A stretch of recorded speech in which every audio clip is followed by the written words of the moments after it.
I am back to the channel with new video. बताता हूँ यार, इस चैप्टर में हम क्लास 9 की ज्योग्राफी को स्टार्ट करते हैं।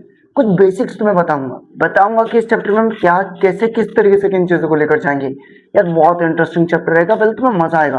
यार मुझे एक बात बताओ, चैप्टर का नाम पढ़ते वक्त पहले मैं तुम्हें एक इंट्रो देता हूँ, बताता हूँ कि पहले इस चैप्टर में क्या है और कैसे किन चीजों को कवर अप करेंगे।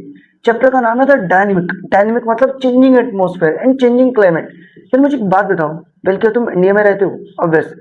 यार मैं इंडिया में सहारनपुर से बिलोंग करता हूँ, ऑब्वियस तुम कहीं से भी बिलोंग कर सकते हो। तो मुझे एक बात बताओ, क्या इंडिया में बारिश आती है? हाँ आती है। क्या एक पर्टिकुलर सीजन में आती है? ऑब्वियस जून जुलाई अगस्त, है ना। यार क्या इंडिया में गर्मियाँ आती है? ऑब्वियस। क्या एक पर्टिकुलर टाइम पर आती है?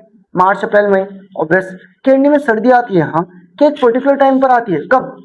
वेल दिसंबर जनवरी फरवरी। तो मेरा एक सवाल है, यार इंडिया में क्या मानसून आ रहा है? अब मानसून बारिश नहीं होता, इंडिया का मानसूनल टाइप ऑफ क्लाइमेट होता है। वेल ये क्या होता है? रशिया में गए हो कभी? नहीं गए नहीं, लेकिन सुना जरूर है। रशिया में ठंडा पोलर टाइप ऑफ क्लाइमेट होता है। अच्छा फिर यार मेरा एक सवाल है कि क्लाइमेट और वेदर में क्या फर्क होता है? यार सुना तो यार क्लाइमेट, हाँ वेदर भी सुना है। क्या एक्चुअल में कोई फर्क है? हाँ फर्क है।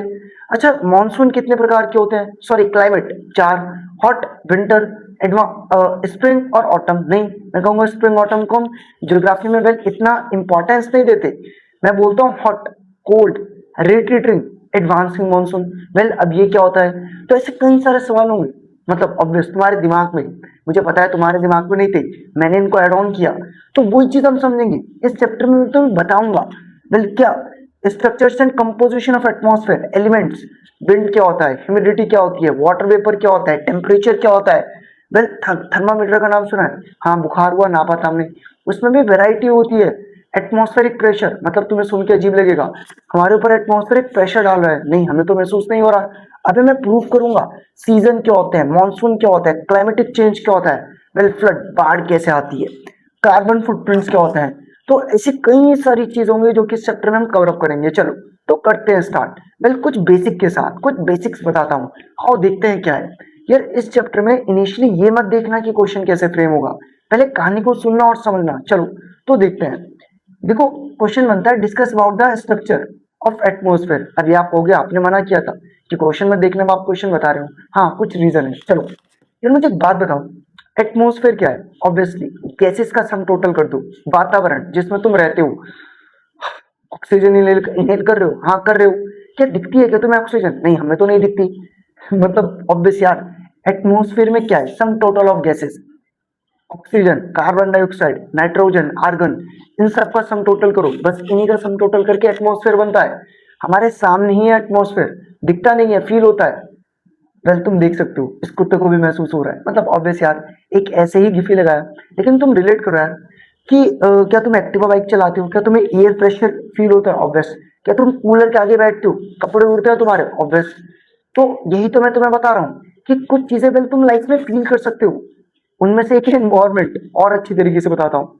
यार तुम्हें कभी डर लगा, ऑब्वियस तुम मुझे महसूस नहीं करा सकते, तुम्हारे पीछे तीन चार कुत्ते पड़ जाते हैं और तुम वो डर महसूस करोगे, तुम्हारे दिल की धड़कनें तेज होंगी, लेकिन पहले वो डर तुम मुझे फील नहीं करा सकते, लेकिन वो डर तुमने तो फील किया। तो वही चीज मैं तुम्हें बता रहा हूँ कि लाइफ में कुछ चीजें दिखती नहीं है, होती हैं। जैसे कि एटमोसफेयर, एटमोसफेयर समझ गए? ब्लैंकेट किस चीज का? गैसेस का। तो एटमोसफेयर क्या होता है? Thick blanket of gases. अब गैसेस कौन कौन सी है? घर में एलपीजी वाली बात नहीं कर रहा हूँ। वेल एयर, एयर में क्या? O2, एयर में क्या? ऑक्सीजन। तो जितनी भी सम टोटल ऑफ गैसेस हैं, उनकी जो चादर है, एक थिक ब्लैंकेट है, वही मिलकर क्या बनाते हैं? एटमोसफेयर। वेल एटमोसफेयर घेरे हुए है अर्थ को। मेरे एटमोसफेयर की ना लेयरिंग होती है। लेयरिंग से मेरे कहने का मतलब क्या है कि इतना नीचे से जब तुम ऊपर तक जाओगे, वेल स्पेस तक, तो हमने क्लासिफाई किया। वेल कैसे क्लासिफाई किया? मुझे एक बात बताओ, क्या मैंने कपड़े पहने हैं? मना मत करना, पहने हैं। तो कपड़ों में ऊपर क्या है? जैकेट, अंदर क्या है? शर्ट, इसके अंदर दिखाऊं? बनियान है। वेल फटी हुई है, दिखा नहीं सकता, चलो। तो ये है जैकेट, ये है शर्ट, ये है बनियान, फिर ये है पैंट। वेल इसके आगे की बातचीत नहीं कर सकता, चलो। तो बहुत ध्यान से देखना मैं क्या बोल रहा हूँ। तो एक्चुअली में इसी तरीके से अर्थ पे लेयर, एटमोसफेयर की लेयर्स होती हैं। भाई अभी हम पढ़ेंगे troposphere, stratosphere, mesosphere, thermosphere, exosphere. लेकिन उससे पहले बस मुझे तुम्हें बताना है कि well what is mean by atmosphere, फिर बताऊंगा स्ट्रक्चर, फिर बताऊंगा कंपोजिशन। वेल कंपोजिशन मतलब रचना, ये बनी कैसे हैं चीजें। चलो तो एटमॉस्फेयर का मतलब तुमने समझा। Well what is mean by atmosphere? एक थिक ब्लैंकेट, एक चादर गैसेस का जो अर्थ को घिरे हुए है और अर्थ के नजदीक है ग्रेविटी के चलते। वेल ग्रेविटी तुम्हें पता है यार, जो चीज हमें इस धरती से चिपकाए रखती है। अच्छा मैं तुम्हें बताता हूँ, तुम कहोगे यार एटमॉस्फेयर तो एक्चुअल में नहीं है, मैं कहूंगा है। आप कहोगे कैसे? और मैं ये भी कहूंगा कि एटमॉस्फेयर आपके ऊपर प्रेशर डालता है। अब प्रूव करता हूँ। पहले ये वीडियो बहुत ध्यान से देखना अपने सामने। यार मुझे एक बात बताओ, क्या तुम रिलेट कर सकते हो? वेल एक बार मैं आवाज कम कर देता हूँ, वरना कई बार कॉपीराइट इशू हो जाता है ना। चलो, अरे गिर गया रिमोट, इसका बटन नहीं काम कर रहा हमारा सही से। चलो अब सही कर रहा है। हाँ, तो अब ध्यान से देखना यार, जो चीज तुम्हें मैं बताऊंगा अटेंटिवली रिलेट करते चलना। मुझे एक बात बताओ, क्या तुम्हें दिखता है कि ऊपर एक बैलून है? ऑब्वियसली दिखता है। और नीचे तुम्हें क्या एक वाटर बॉटल दिखती है? हाँ दिखती है।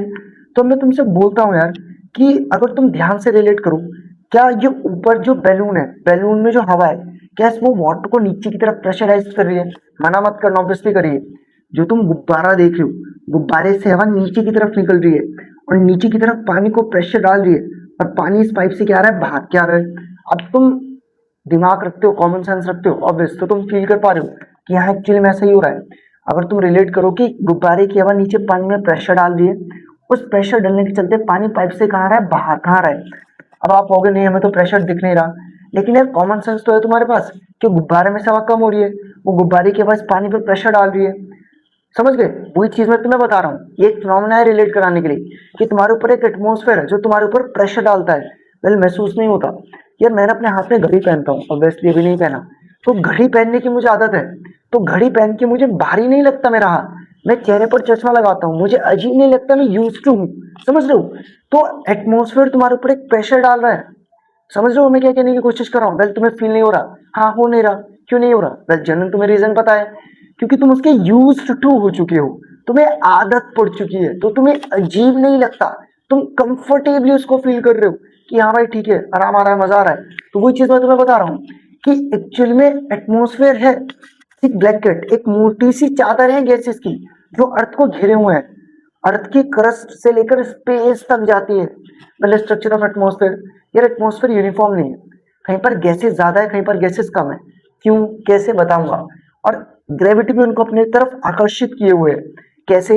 यार सिंपल तरीके से रिलेट करना, ग्रेविटी है तो ग्रेविटी क्या करता है, जो अर्थ के ऊपर एटमॉस्फेयर में गैसेस है उसको नीचे की तरफ खींचती है, क्योंकि ग्रेविटी का काम है किसी चीज को खींचना, दिखता नहीं है बस महसूस होता है। समझ गए? तो ग्रेविटी जो है वो हवाओं को नीचे की तरफ खींचती है। यही रीजन है कि जो सबसे नीचे वाली लेयर का मैं जिक्र करूंगा, अभी मैं तुम्हें लेयर्स पढ़ाऊंगा कि अर्थ के स्ट्रक्चर में कई सारी लेयर्स है एटमॉस्फेयर को लेकर। सबसे ज्यादा गैसेस तुम्हें नीचे वाली लेयर में मिलती है जिसको ट्रोपोस्फेयर बोलते हैं, क्योंकि ग्रेविटी क्या करता है, नीचे की तरफ किसको पुल करता है? गैसेस को। चलो, तो ये चीज तुम समझिए मैं क्या बोल रहा हूँ। टोटल कितनी लेयर्स होंगी? 5। कितनी लेयर्स होंगी? 5। याद करेंगे मेरे साथ। टी एस बीच में मम्मी, टी एस बीच में मम्मी, फिर टीई। ठीक, चलो। तो पहली लेयर कौन सी है? समझाऊंगा भी एक एक लेयर के बारे में, बस समझो बस। पहली लेयर कौन सी है? ट्रोपोस्फेयर। दूसरी लेयर कौन सी है? स्ट्रेटोस्फेयर। तीसरी लेयर कौन सी है? मेसोस्फेयर। चौथी लेयर कौन सी है? थर्मोस्फेयर। और वेल आपकी 6 लेयर कौन सी है? एक्सोस्फेयर। यार 6 नहीं, कितने लेयर्स हैं? 5, गलत कर गया। चलो, ट्रोपोस्फेयर, स्ट्रेटोस्फेयर, फिर मेसोस्फेयर, फिर थर्मोस्फेयर, फिर इसको अनोस्फेयर भी कहा जाता है, और लास्ट कौन सी है? एक्सोस्फेयर। तो अब ये 5 लेयर्स में पढ़नी है। तो वेल मैं तुम्हें बताऊंगा कब, ये अगली वीडियो से रिलेटेड स्लाइड से वहां तुम्हें बताऊंगा ट्रोपोस्फेयर क्या होता है, स्ट्रेटोस्फेयर क्या होता है, मेसोस्फेयर क्या होता है, थर्मोस्फेयर क्या होता है, और एक्सोस्फेयर क्या होता है। चलो, तो मुझे लगता है कि तुम्हें मैंने एक बेसिक क्लियर किया। अब अगली वीडियो में बने रहना, बहुत सारी चीजें बताने वाला हूँ, एक फ्लो में लेकर जाऊंगा अबाउट द लेयर्स।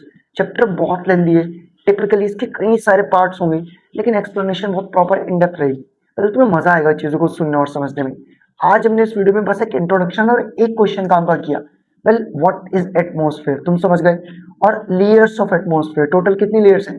5। चलो, तो मिलते हैं अगली वीडियो में और वहां पर और अच्छी तरीके से चीजों को एक्सप्लेन करते हैं। Thank you very much, that's all for today.